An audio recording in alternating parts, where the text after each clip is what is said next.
15 ans d'expertise en confidentialité et sécurité, VPN le plus recommandé sur Trustpilot, 38 millions d'utilisateurs à travers le monde. Et oui, cette vidéo est sponsorisée par CyberGhost VPN.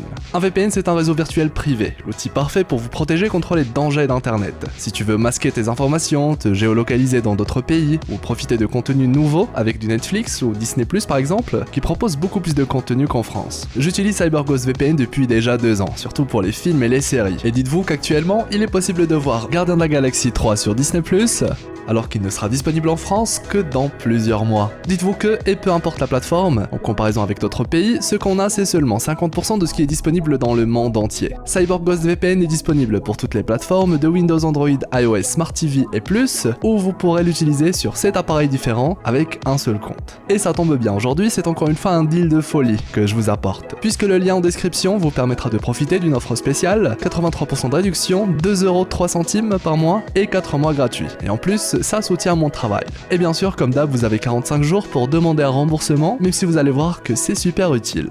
Voilà, bon visionnage.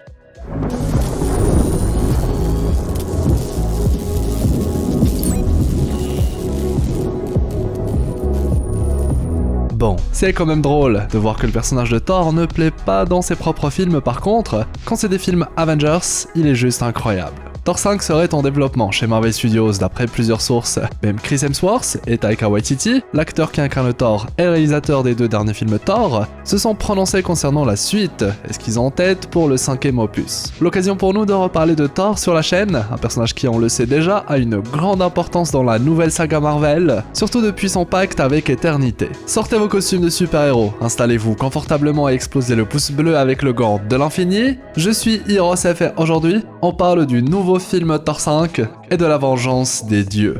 Bon visionnage.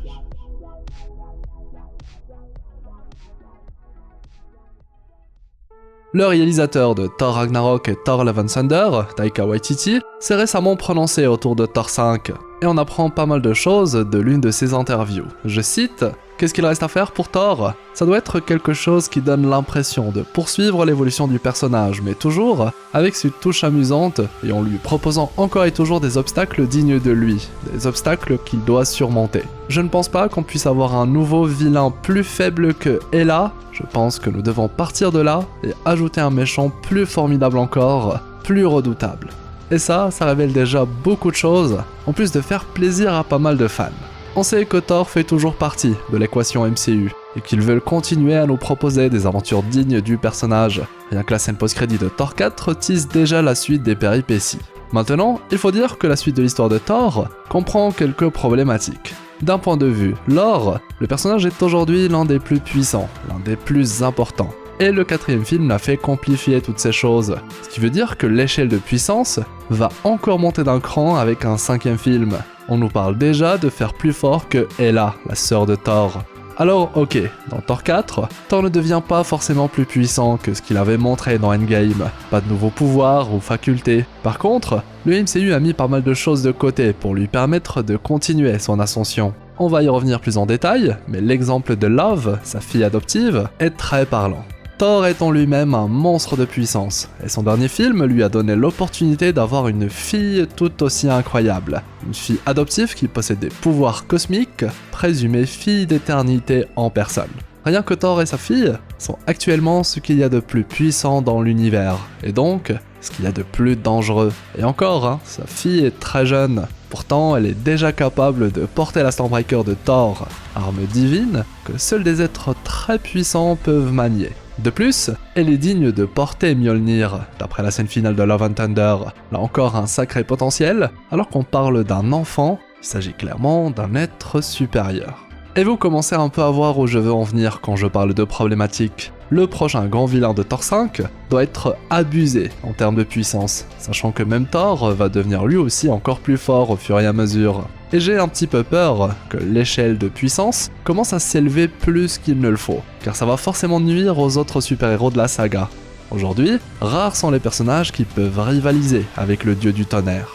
Sauf que, vous savez quoi ? Il est possible de présenter un vilain extrêmement fort, mais avec un contexte qui le rend puissant que parce qu'il s'agit de Thor, d'un film Thor. Et oui, vous l'avez dans le mille, exactement comme Hela, qui, on le rappelle, tire sa puissance d'Asgard même. Sans cela, il est possible de la vaincre. Et justement, est-ce que c'est le côté louche de l'interview du réalisateur de Thor 4 qui m'a soufflé l'idée? Peut-être, mais je l'avoue, je trouve ça très louche qu'on nous reparle de Hela maintenant. Alors qu'il était possible de juste dire qu'il fallait faire plus fort que Gore, le dernier vilain en date. Parler de Hela devient alors un indice qui pourrait possiblement indiquer la nature du prochain grand vilain du film Thor 5. N'oublions pas que le Valhalla existe et que Odin n'est donc pas disparu, seulement qu'il vit dans une autre dimension. Et n'oublions pas également que la Odin Force, Thor ne l'a toujours pas reçue officiellement, seulement dans une scène coupée. Et oui, on n'a pas encore fini de parler de Odin, visiblement d'Hela et des mystères de la famille royale d'Asgard. Souvenez-vous, le sceau pour ouvrir la porte et accéder à l'éternité, être cosmique primordial de l'univers Marvel, c'est le Bifrost, un pouvoir lié directement à Asgard. Thor 5 devra alors obligatoirement nous révéler les secrets d'Odin. Parlons maintenant de ce que tease directement Thor 4, la révélation autour de la vengeance des dieux, personnifiée par la quête d'Hercule pour venger l'honneur de son père Zeus. Hercule fait désormais officiellement partie du MCU, et pour l'instant son objectif principal c'est de trouver Thor et le tuer, et ça annonce une sorte d'arc où les dieux souhaitent se venger. Tout le principe de divinité a été tourné au ridicule, et Zeus souhaite remettre les points sur les i. Il nous dit qu'avant, tous les êtres à travers l'univers priaient les dieux pour les aider, et s'accrochaient à leurs dieux malgré que ces derniers ne répondaient pas. Alors qu'aujourd'hui, ces mêmes personnes ne se tournent plus vers le ciel avec leurs prières, ils veulent seulement voir arriver ceux d'entre eux qu'ils appellent désormais des super-héros. En somme, ce que tease la scène post-crédit en question, c'est une sorte de rivalité qui pourrait donner naissance à une guerre entre super-héros d'un côté et dieux de l'autre. Thor étant les deux à la fois, possède alors une sorte de place singulière au milieu de cet affrontement. Naturellement, le nouveau venu, Hercule, devrait lui aussi avoir son rôle à jouer. Et si au départ, il pourrait être un ennemi à Thor, il finira tôt ou tard par rejoindre le camp des super-héros. Hercule est un personnage de l'univers Marvel basé sur le héros du même nom de la mythologie grecque, connu sous le nom d'Héraclès en grec ancien. Dans l'univers Marvel, Hercule est un demi-dieu, fils de Zeus et d'une mortelle. On pourrait dire qu'il est l'équivalent de Thor, mais du côté du panthéon des dieux grecs. Il possède une force surhumaine et une endurance exceptionnelle. Hercule était également un expert de combat au corps à corps et a été souvent représenté avec une massue. Il est souvent associé aux Avengers, l'une des principales équipes de super-héros de l'univers Marvel. Il est même un membre récurrent de ce groupe et a aidé l'équipe dans de nombreuses aventures. Sa relation avec Thor, le dieu du tonnerre de l'univers Marvel, est généralement amicale, et bien que Thor soit basé sur le dieu nordique du même nom et qu'Hercule soit basé sur le héros grec, ils partagent une admiration mutuelle en tant que héros et guerriers surpuissants. D'ailleurs, ils combattent souvent côte à côte, en tant que membres des Avengers. Hercule était un personnage très charismatique et plein d'humour, connu pour son amour de la boisson et de la fête, ainsi que ses exploits héroïques. Quant à sa personnalité extravertie, elle lui permet de se distinguer des autres membres des Avengers et fait de lui un ajout unique à l'équipe. Et dites-vous que dans le MCU, il pourrait carrément se révéler être l'un des nouveaux membres des Avengers. On sait que Thor ne l'est plus, alors pourquoi ne pas ramener un nouveau dieu dans l'équipe ? Et puis un personnage du mauvais côté qui finit par rejoindre le bon côté, c'est plutôt récurrent. Nous avons par exemple récemment vu la même chose avec le personnage d'Adam Warlock, qui est lui aussi bien parti pour marquer le Marvel Cinematic Universe. Comme Adam Warlock, Hercule est lui aussi l'un des héros principaux qui combat le mal dans l'univers Marvel. Alors, ça a du sens, surtout si le prochain grand vilain de Thor 5 est surpuissant, on pourrait alors assister à un combat où les représentants du panthéon nordique et grec se battent côte à côte pour mettre un terme à une grande menace. Pour finir, l'acteur qui incarne Thor s'est lui aussi prononcé, et ce qu'il a dit pourrait amener Marvel Studios à repenser le fonctionnement des films Thor. De toute manière, ils ont compris que les fans n'ont pas forcément accroché avec Thor 4, ainsi que sa formule. Selon lui, il faudrait que le personnage de Thor puisse garder un côté sérieux qui a plu aux fans durant Avengers Infinity War et Endgame.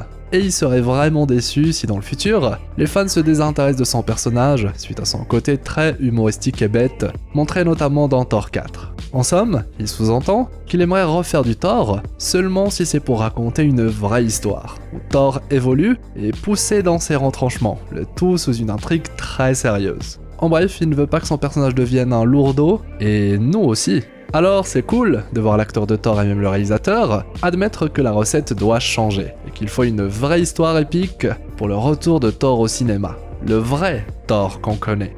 On le sait que les films Avengers en seront capables, mais il faudrait que Thor 5 puisse lui aussi convaincre les fans que ce personnage peut encore faire rêver à travers des aventures solo. Thor 5 devient alors inévitablement le film de la dernière chance pour ce personnage. Et vous alors, vous en pensez quoi? Vous pensez que le personnage doit rester et continuer à évoluer? Signons possiblement le retour du vrai dieu Thor qu'on a tous adoré? Dites-moi tout ça dans l'espace commentaire et aussi ce que vous avez pensé de notre exploration d'aujourd'hui. Merci pour votre confiance, merci pour votre fidélité, merci pour vos pouces en l'air, le like avec le gant de l'infini, je suis toujours très content de voir que vous êtes très nombreux à soutenir mon travail. Et puis, abonnez-vous si ce n'est toujours pas fait. Vous trouverez en description le lien pour télécharger CyberGhost VPN, moins 83% de réduction, 4 mois offerts, soit 2,03€ par mois. À ne surtout pas rater. Ceci étant dit, foncez voir la vidéo sur les nouvelles révélations de Deadpool 3 et Avengers Secret Wars, et je vous souhaite une belle journée, une agréable soirée. C'était Hirosef, votre explorateur d'univers préféré, pour vous servir.